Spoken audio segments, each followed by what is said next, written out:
मैं अपने सहयोगियों के साथ ऑफिस की कैंटीन में बैठा था कि अचानक सविता दरवाजे पर नजर आई। खूबसूरत सी, साथ साथ उसमें गजब की सेक्स अपील भी है। जिसकी भी नजर उस पर पड़ी उसकी जबान को झटके से ताला लग गया। रवि लंच के बाद मुझसे मिलने लगा, यह मुझसे दूर से ही कहकर वह अपने रूम की तरफ चली गई। मेरे सहयोगियों ने मुझे छेड़ने का मसाला मिल गया। तेरी तो लॉटरी निकल आई है रवि, भाभी तो मैके में है, उन्हें क्या पता कि पतिदेव किस खूबसूरत बला के चक्कर में फंसने जा रहे हैं। ऐस कर ले सविता के साथ। हम अंजू भाभी को कुछ नहीं बताएंगे। उन सब के ऐसे हंसी मजाक का निशाना में देर तक बना रहा। हमारे ऑफिस में तलाकशुदा सविता की रेपुटेशन बड़ी अजीब है। कुछ लोग उसे जबरदस्त फर्स्ट स्त्री मानते हैं और उनकी इस बात से मैंने उसका नाम 5-6 से ऐसे पुरुषों से जोड़ते देखा है जिन्हें सीमित समय के लिए उसके प्रेमियों की श्रेणी में रखा जाता है। उसके आज भी अच्छे दोस्त हैं, बाकियों में से उसकी साधारण दुआ सलाम ही है। सविता के करीब आने की इच्छा रखने वालों की सूची तो बहुत लंबी होगी, पर वह इन दिलेफेक आशिकों को बिल्कुल घास नहीं डालती। उसने सदा अपने प्रेमी को खुद चुना है और वे हमेशा विवाहित ही रही हैं। मैं तो पिछले 2 महीनों से अपनी विवाहित जिंदगी में आई टेंशन व परेशानियों का शिकार बना हुआ हूँ। अंजू 2 महीने से नाराज होकर मायके में जमी हुई है। अपने गुस्से के चलते मैंने उसे जाने को कहा और नहीं लेने आया गया। समस्या ऐसी उलझी थी कि उसने सुलझाने का कोई सिरा नहीं नजर आ रहा था। मैंने अंदाजा था कि सविता ने मुझे पिछले दिनों जरूरत से ज्यादा छुट्टियां लेने की सफाई देने को बुलाया है। तनाव के कारण ज्यादा शराब पी लेने से सुबह टाइम से ऑफिस आने की स्थिति में कई बार नहीं रहा था। लंच के बाद मैंने बड़ी दिलकश मुस्कान होठों पर लाकर मेरा स्वागत किया। हेलो रवि, कैसे हो? कुर्सी पर बैठने का इशारा करते हुए उसने दोस्ताना लहजे में वार्तालाप आरंभ किया। अच्छा हूँ, तुम सुनाओ? आगे झूठ बोलने के लिए खुद को तैयार करने के चक्कर में खुद बेचैन हो गया। तुम्हें से एक सहायता चाहिए। अपनी हैरानी को काबू में रखते हुए मैंने पूछा, मैं क्या सकता हूँ तुम्हारे लिए? कुछ दिन पहले एक पार्टी में मैं तुम्हारे एक अच्छे दोस्त अरुण से मिली थी। मैं तुम्हारे साथ कॉलेज में पढ़ता था। वह जो बैंक में सर्विस करता है। हाँ वही। उसने बताया कि तुम बहुत अच्छा गिटार बजाते हो, अब उतना अच्छा अभ्यास नहीं कर रहा है। आपने इकलौती शौक की चर्चा छिड़ जाने पर मैं मुस्कुरा पड़ा। मेरे दिल में भी गिटार सीखने की तीव्र इच्छा पैदा है। रवि प्लीज कल शनिवार को मुझे एक अच्छा सा गिटार खरीदवा दो। बड़े अपनेपन से किए गए सविता के आग्रह को टालने का सवाल ही नहीं उठता था। मैंने उसके साथ बाजार जाना स्वीकार किया तो वह किसी बच्चे की तरह खुश हो गई। अंजू मायके गई हुई है ना? हाँ। अपनी पत्नी के बारे में सवाल पूछ जाने पर मेरे होठों पर मुस्कान गायब हो गई। तब तो तुम कल बहुत सुबह नाश्ता भी मेरे साथ करोगे। मैं तुम्हें गोभी के पराठे खिलाऊंगी। अरे वाह, तुम्हें कैसे मालूम कि का बड़ा शौकीन हूँ? तुम्हारे दोस्त अरुण ने बताया था। मैं कल सुबह 9 बजे तक पहुँचूं? हाँ चलेगा।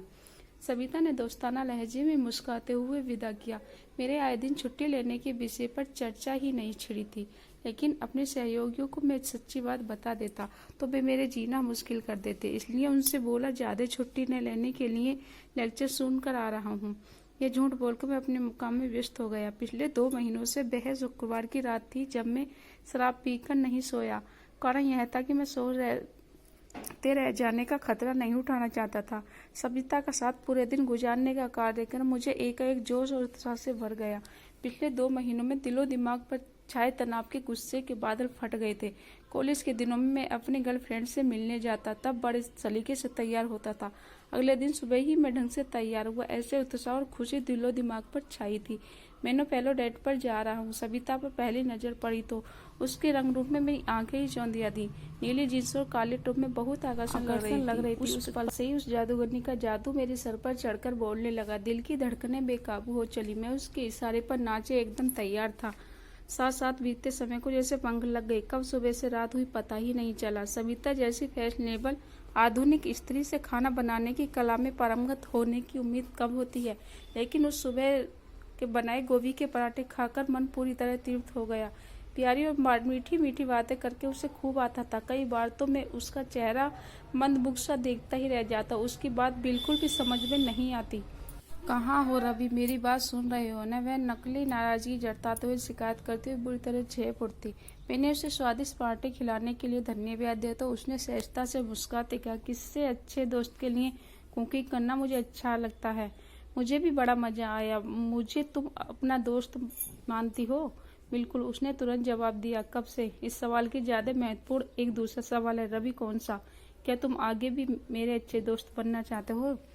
उसने मेरी आंखों में गहराई से झांका। बिल्कुल बना रहना चाहूंगा, पर क्या मुझे कुछ खास करना पड़ेगा तुम्हारी दोस्ती पाने के लिए? शायद, लेकिन इस विषय पर हम बाद में बात करेंगे। अब गिटार खरीदने चलें। सवाल का जवाब देना टालकर सविता ने मेरी उत्साह को बढ़ा दिया। हमारे बीच बातचीत बड़ी सहजता से हो रही थी। हम एक दूसरे का साथ इतना भा रहा था कि कहीं भी असहज खामोशी का सामना नहीं करना पड़ा। हमारे बीच ऑफिस से जुड़ी बातें बिल्कुल नहीं हुई। टीवी सीरियल, फिल्म, खेल, राजनीति, फैशन, खान पान जैसे विषयों पर हमारे बीच दिलचस्प चर्चा खूब चली। उसने अंजू से जुड़ा कोई सवाल मुझसे पूछकर बड़ी कृपा की। हाँ, उसने अपने पूर्वभूत पति संजीव से अपने संबंधों के बारे में मेरे बिना पूछे ही जानकारी दे दी। संजीव से मेरा तलाक उसकी जिंदगी में एक आई दूसरी औरत के कारण हुआ था। रवि पे औरत मेरी भी अच्छी सहेली थी।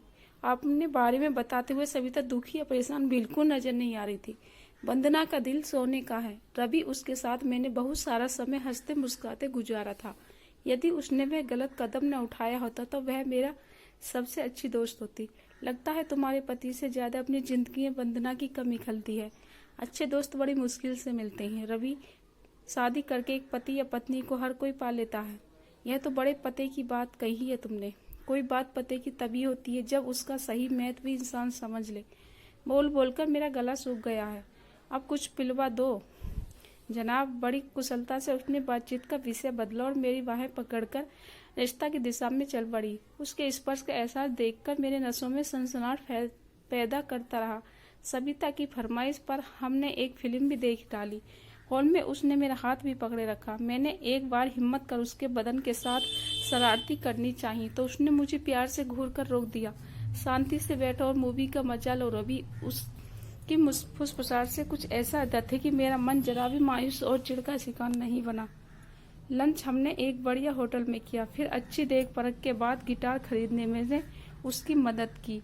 मैं उससे दिल में अपनी छवि बेहतर बनाने के लिए वह गिटार में उसे अपनी तरफ से उपहार देना चाहता था, पर वह राजी नहीं हुई।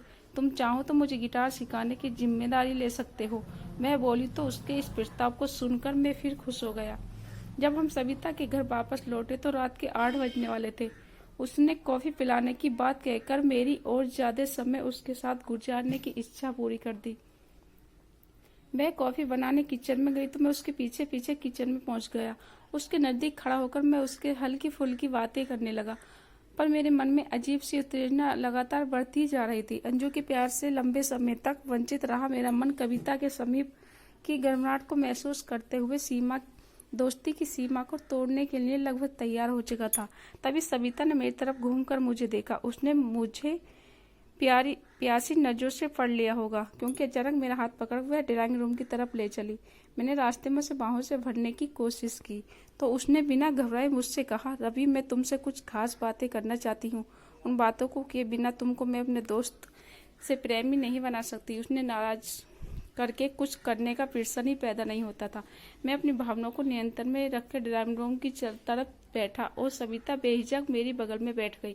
मेरा हाथ पकड़कर उसने हल्के फुल्के अंदाज में पूछा, मेरे साथ आज का दिन कैसा गुजरा रवि? मेरी जिंदगी के सबसे खूबसूरत दिनों में से एक होगा आज का दिन। मैंने सच्चाई बताई।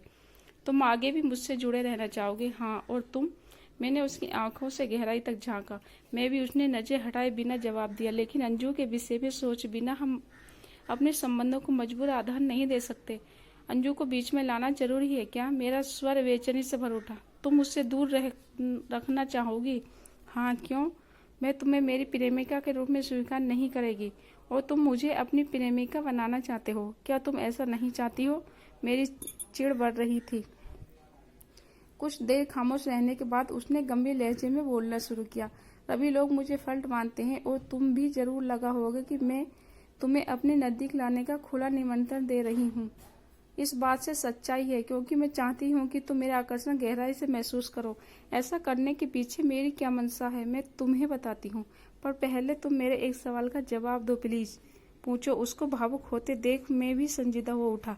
क्या तुम अंजू को तलाक देने का फैसला कर चुके हो? बिल्कुल नहीं, मैंने चौंकते हुए जवाब दिया। मुझे तुम्हारे दोस्त अरुण से मालूम पड़ा कि अंजू तुमसे नाराज होकर पिछले 2 महीनों से मैके में है।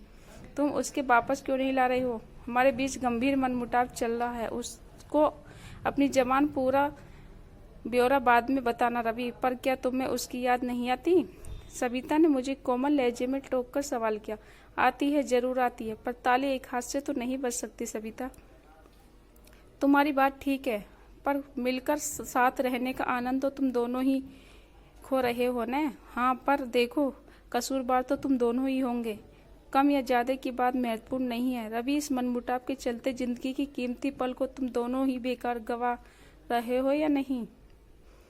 तुम मुझे क्या समझाना चाह रही हो? मेरा मुंह खराब होता जा रहा था।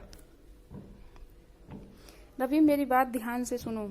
सविता का स्वर अपनेपन से भर उठा। आज तुम्हारे साथ सारा दिन मौज मस्ती के साथ गुजारकर मैंने तुम्हें अंजू की याद दिलाने की कोशिश की है।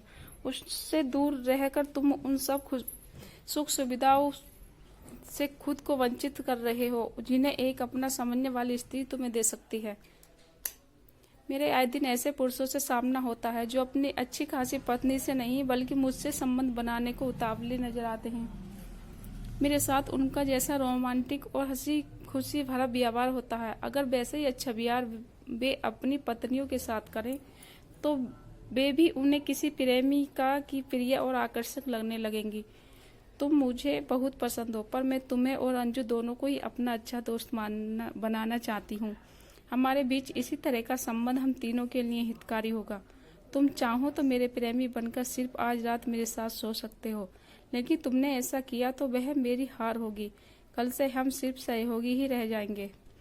तुमने दोस्त बनने का निर्णय लिया तो मेरी जीत होगी। यह दोस्ती का रिश्ता हम तीनों के बीच आजीवन चलेगा, मुझे इसका पक्का विश्वास है।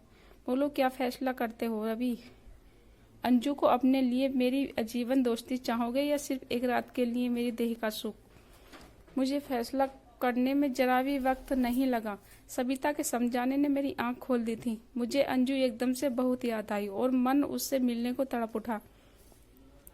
मैं अभी अंजू से मिलने और उसे वापस लेने को जा रहा हूँ। मेरी अच्छी दोस्त मेरा फैसला सुनकर सविता का चेहरा फूल सा खिल उठा और मैं मुस्कुराता हुआ विदा लेने को खड़ा हुआ।